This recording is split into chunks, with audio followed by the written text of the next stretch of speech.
My dad works in B2B marketing. He came by my school for career day and said he was a big ROAS man. Then he told everyone how much he loved calculating his return on ad spend.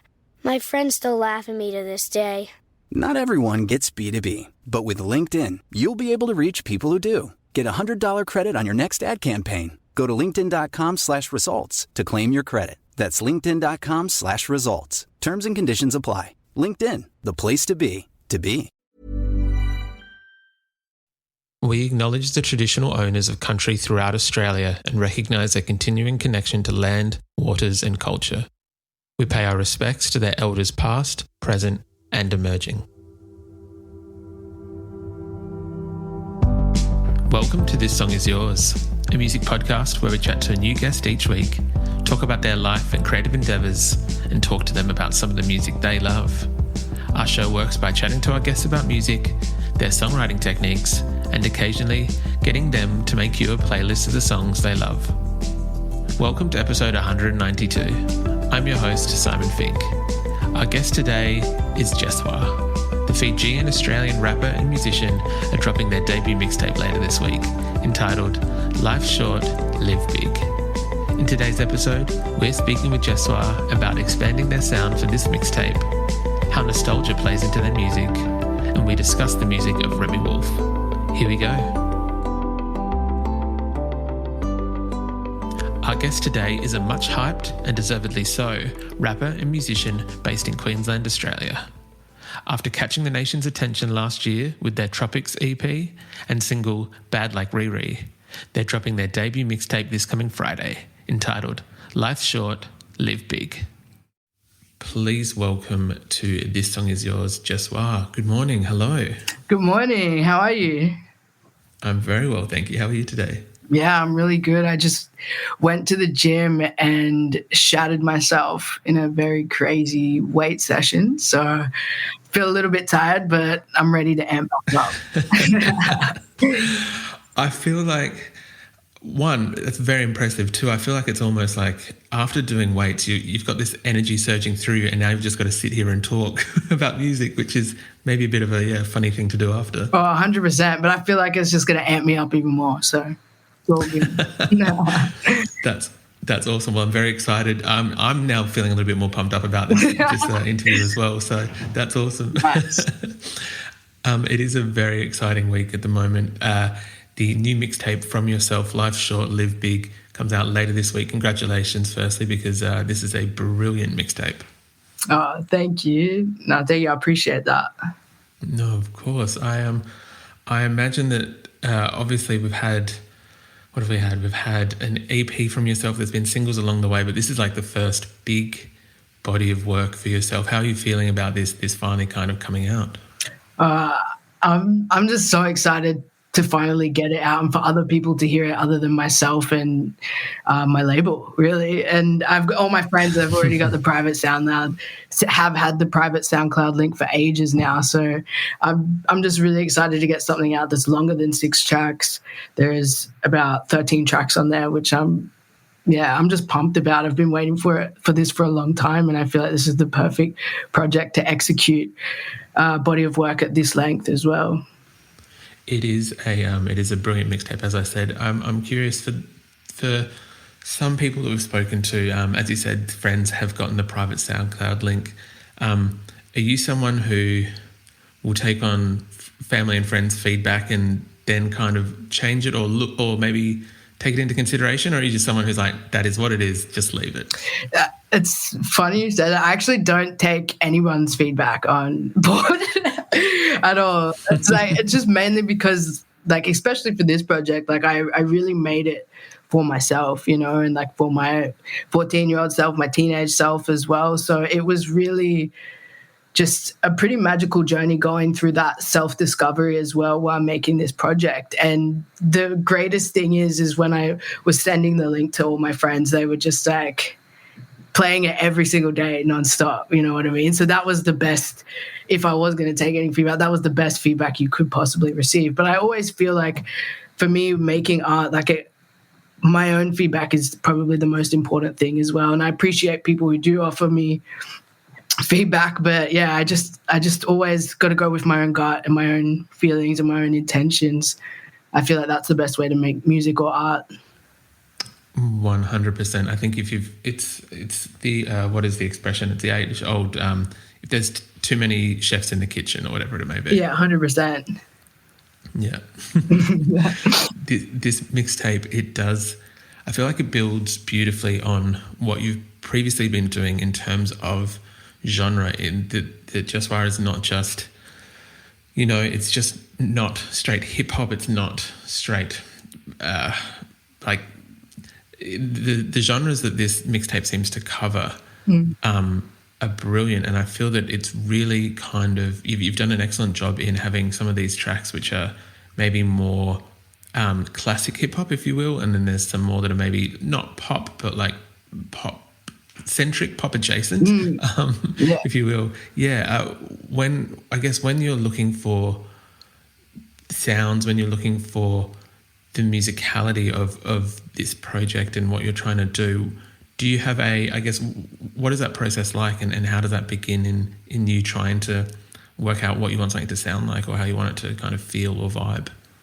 Yeah, 100%. Like, especially with this project, lots of the songs are like sub-genres of other genres too, which is something for me that was really exciting to write over and work with, because I was working with sounds and structures that I probably hadn't worked with before, but it was creatively and artistically extremely fun.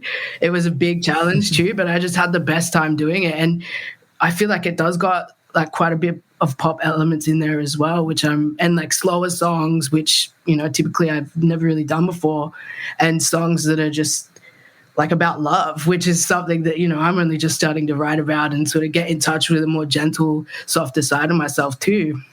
And then there is the heavy hitting, like, foot to the floor sort of vibes, hard songs on there too.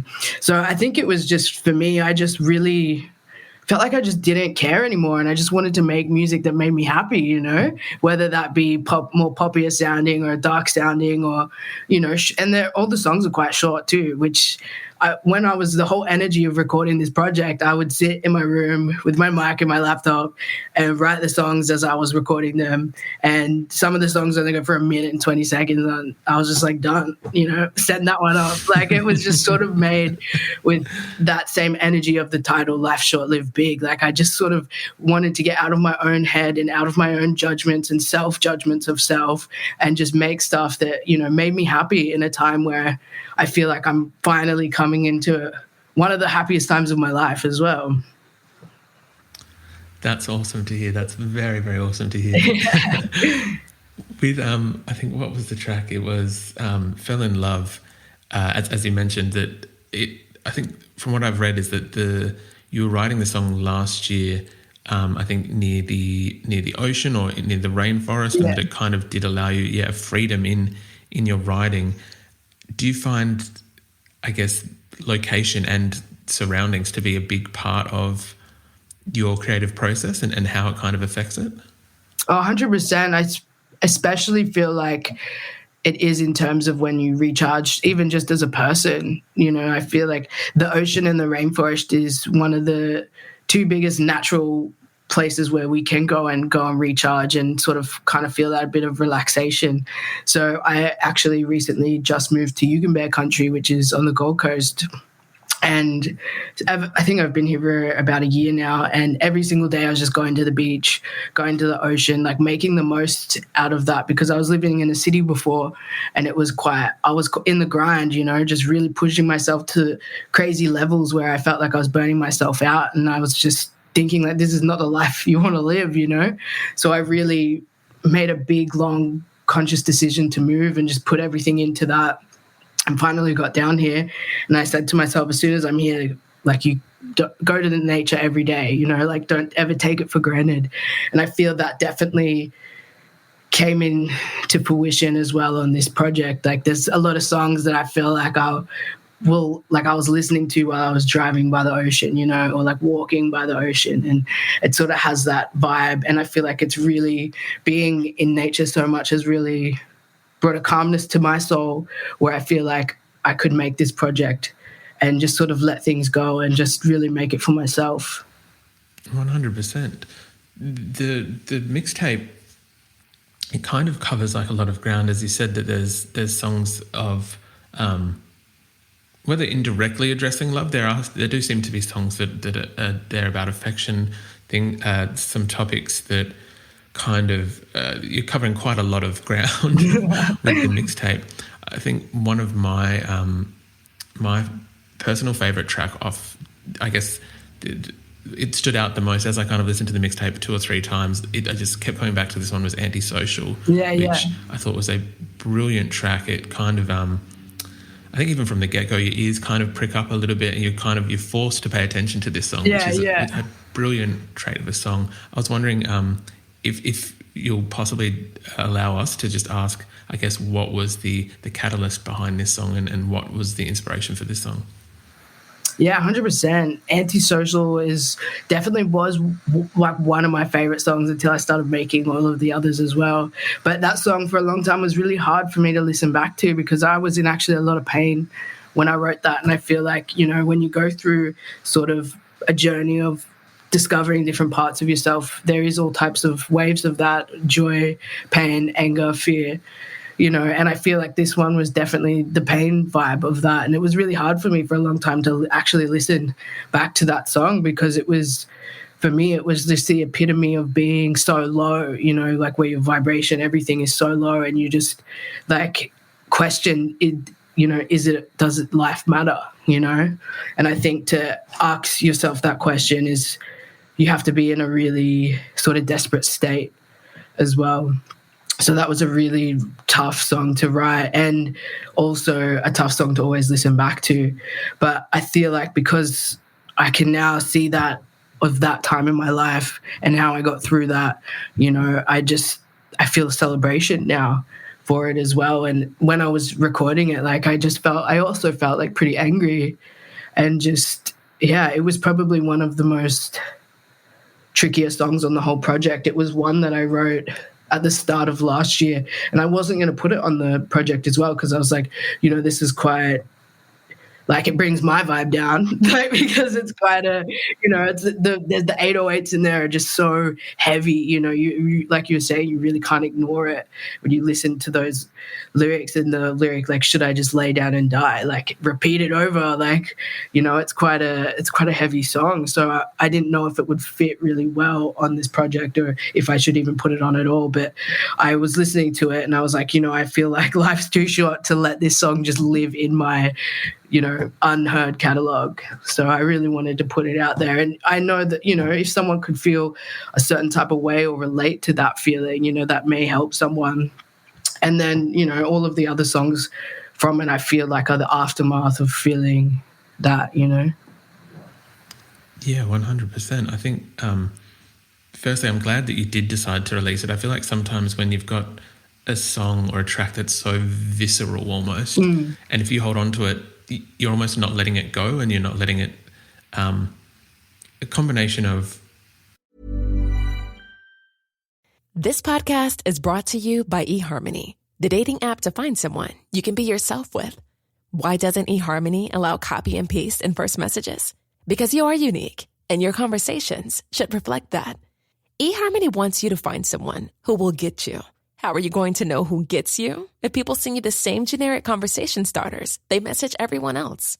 Conversations that actually help you get to know each other. Imagine that. Get who gets you on eHarmony. Sign up today. My dad works in B2B marketing. He came by my school for career day and said he was a big ROAS man. Then he told everyone how much he loved calculating his return on ad spend. My friends still laugh at me to this day. Not everyone gets B2B, but with LinkedIn, you'll be able to reach people who do. Get a $100 credit on your next ad campaign. Go to linkedin.com/results to claim your credit. That's linkedin.com/results. Terms and conditions apply. LinkedIn, the place to be, to be. One, as you said, if there's someone else out there that this track can help, then that's fantastic. But also, if you're just holding on to it and it's only you listening to it, it kind of just goes round and round in your head. Whereas if you put it out to the people almost, that then it's almost like no longer yours, if that makes sense, in a good way, and the fact that you can let it go and let it do its own thing. And I'm very glad to hear that obviously that you did come out of that and now can look at it back with a different kind of lens, because as I said, it is an arresting track, but I imagine it was not an easy track to write. Yeah. I imagine that a few people who are listening today, you have been coming up in the last few years, touring, appearing on festivals, collaborating with quite a few people. And I know a number of people would recognise your name from the Leica version that you did, I think it was late last year. Yeah. Or early this year, where you covered Limp Bizkit, which firstly, A-grade choice. Brilliant. I know at the time you kind of said the reason why you picked Limp Bizkit, one, because there's a lot of Limp Bizkit fans in Australia, which I think is very fair and is still true, but two, because of the, I guess, the nostalgia aspect of it, that there are a lot of people who love and still really think highly of those days of the early to mid to whatever it was, 2000s. For you, not just with Limp Bizkit, but with your music as well, like, how do you feel that nostalgia kind of plays into that? And if it does at all, but how it kind of affects the music that you create and that you write. 100%. I feel like things that make me feel calm in life are like things that I remember from my childhood with like pop culture that I remember seeing. You know, it feels comfortable. It feels like, you know, you've seen it before. You feel comfortable within it. I feel like we all kind of like refer or go back to that as well, because it's a time in your life when you're a kid where you feel like you grew up, like for me, I grew up watching like video hits and Rage, like every Saturday and Sunday morning. I would sit there from 6 a.m. until the show stopped just to watch video clips, because, you know, I never had Foxtel, so that's all you could really watch.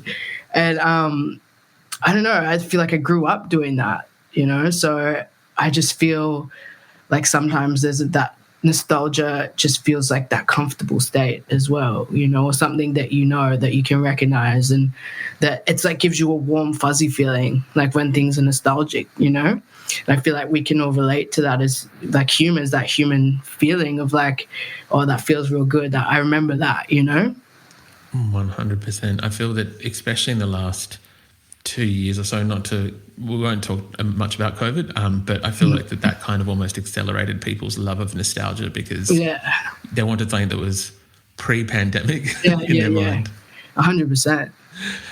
The mixtape also has a few guest stars. There's Erica Banks on Bad Like Riri, which people would know that track already, and then DVNA on Sweet. Yeah. I'm not sure if I'm pronouncing DVNA right, whether it's spelled out or whether it's pronounced Dana. Dana. Yeah. I thought that might be the case, that I might be mispronounced, so thank you for that. Yeah. When you are collaborating and kind of having people on these tracks, what do you look for in a collaborator? What are you trying to search for when you're bringing someone onto a Jesswar track? I really feel like collaboration for me is just, you know, if you can find another creative where you're compatible, where you gel with, where you can bring something to the table and they can bring something else, and it comes together as this, you know, really beautiful, rounded universe. So especially with that song with Dana, and, you know, completely different features from each other, from Erica Banks to Dana, completely different songs, completely different artists as well. I was a really big fan of hers for a long time. She released this song called Sushi in Tokyo, and I was just like, where is this person from? And I found out that she lives on the Gold Coast. So I just hit her up, and Sweet was actually just meant to be an interlude, and it was just the two verses in that song were just one giant verse that I did over that really dark, distorted beat. And then I wanted to get some vocals on the end and just ended it like a minute and have an interlude. And then she sent me back this like insane chorus with piano chords underneath, and it just sort of, I could hear how, you know, pop, this vibe, this could completely change the song. It could go from, you know, very dark, slower tones to this really uplifting, beautiful hook. So I got that verse back off her, and I sent it to an incredible producer from Sydney called Paper Toy, and he just, we got the stems off Utility, who are the original producer who produced it, sent it to Paper Toy, and he reworked it, added some guitar in there, added some more elements to really bring that pop song vibe hook up, and then as soon as it goes back to the dark verse, it cuts off.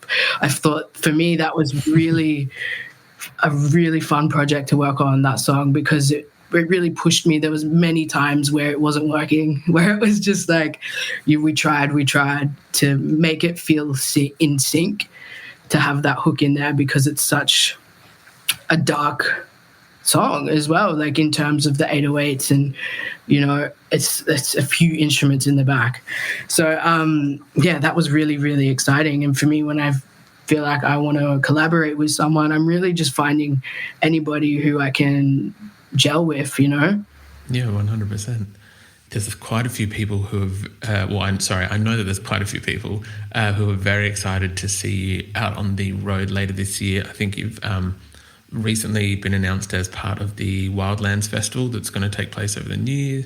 Can we expect to see you at your own shows around the country? Yeah, for sure. I'm actually going to go on a national tour as well around Australia, so I'm really, really keen to go and do that. This has been one of my goals, is to do a national tour. So I'm really excited to play this project and play some new music as well that I've got coming out too.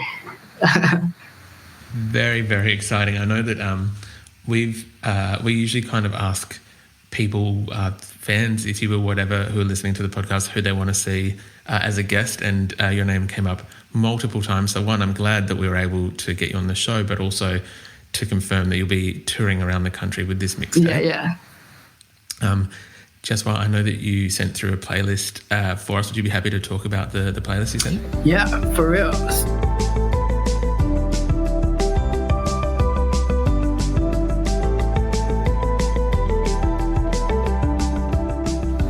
Yeah, this was cool. This was I love these questions, talking about like new songs that are out. For me, like, I feel like I like to listen to lots of different genres. It really inspires me. I love to see how people do things differently as well, like it puts a fire in my heart, like where I love to see it from other people. So yeah, I've put together a little playlist of 5 tracks. First song being Becca Hatch, Without You. Becca Hatch is, to me, like, I just really see big things for her, like I've followed her journey. I've played festival sets with her, seen her around in the industry a long time, and I just know that she's got big things. She's just such a versatile artist and has one of the most incredible voices. And I chose her song Without You, which is, for me, just like a really beautiful dance track as well, which is, really different from the R&B vibes that she was sort of going with. I got Glass Animals, Heatwave, which is a song that I've been listening to because it gives me that nostalgic feeling, like it's, yeah. I feel like it's just I feel like it's definitely the hook. Like, it just gives me that whole nostalgia feeling, and I find myself just going and replaying it a lot over and over again. I got Be About You by Winston Surfshirt. This is an old song, but recently I've just been like replaying it again. I think it's because I have moved by the ocean, so I just really feel that vibe. Every day when I go, go for a run or go for a walk, I just always listen to this song. It gives me, and once again, I feel like this is the nostalgia playlist, because this song also gives me hell big nostalgia as well. So yeah, that song, I've just been like getting amongst it again, which has been really nice. And Sampa the Great with Lane. Once again, another nostalgic song for me. When I first saw, I'm a really big Sampa the Great fan too. I just think that she's one of the most important artists of our time, and what she's doing with her art is so incredibly important, and it's phenomenal, So I saw the video and I was just blown away. It's just so beautiful and just, yeah, so nostalgic as well in that sound. And also the feature verse is incredible too. And then I got Remi Wolf with Sexy Villain, which, yeah, I'm actually a really big Remi Wolf fan. Like, I discovered her music at the start of the year, which I feel pretty late about, because I was talking to my friends and they had all known about her for ages. So I was like, feeling bad that I only just discovered her at the start of the year. But she like literally on that album there's about I love all the songs. I haven't been able to listen to a full body of work in a long time, and hers was like one of the first in a long time that I was just listening to over and over and through again. Each song just feels like you're in her universe, you know, like you're in the Remi Wolf universe. And yeah, she's an incredible artist. That album is incredible. I think there's another Grumpy Old Men from that album is a brilliant track. Yeah. That actually, as you said, the record's incredible. Yeah. She is joining you on the Wildlands lineup. Is there anyone else from that lineup that you're kind of, other than Remi Wolf, which I imagine a number of people are excited to see, anyone else you're kind of excited to check out? Yeah, Big Frida, definitely keen to see their set as well. And Benny, I'm really keen to see Benny's set. I haven't seen their set ever, but I've seen videos of it and I've heard that they play really, really well live. And Remi Wolf, like, I've seen videos of her set online and it looks insane. Like, there's a full band situation. And I feel like I'm just really keen to see whoever I can on the day with, you know, my set time. It's just good to be amongst live music again. And yeah, I'm just so stoked to be on that line. I can't wait to go on this tour and my solo tour. I'm just really ready to get out there and do it. I think that the feeling on the other side from fans, from people who are not yourself, the feeling is mutual. The feeling is very much the same. People are excited to see you out there. Jesswar, thank you very much for coming onto the podcast today. I do appreciate it. Congratulations on the mixtape. We'll make sure we put all the links to the mixtape and the tour dates in the show notes for this pod. But again, thank you. Yeah, thank you so much for your time too. Hey, I appreciate it.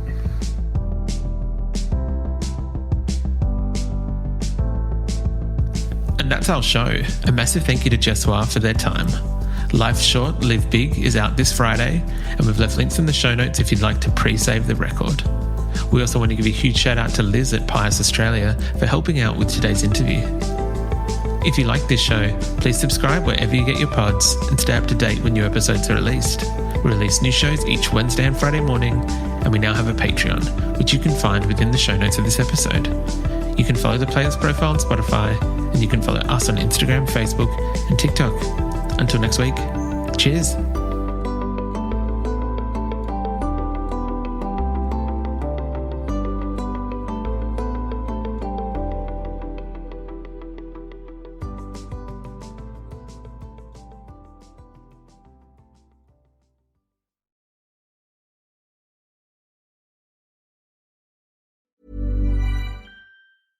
Never sleep hot again with Boll & Branch's best-selling naturally cooling sheets. They feel super crisp and cool to the touch and are expertly designed for enhanced breathability so you don't overheat at night. Start getting your best night's sleep this summer with cooling sheets made with the highest quality materials. Try Boll & Branch with a 30-night worry-free guarantee. Plus, get 15% off and free shipping on your first set of sheets at bollandbranch.com with code BUTTERY. Exclusions apply. See site for details.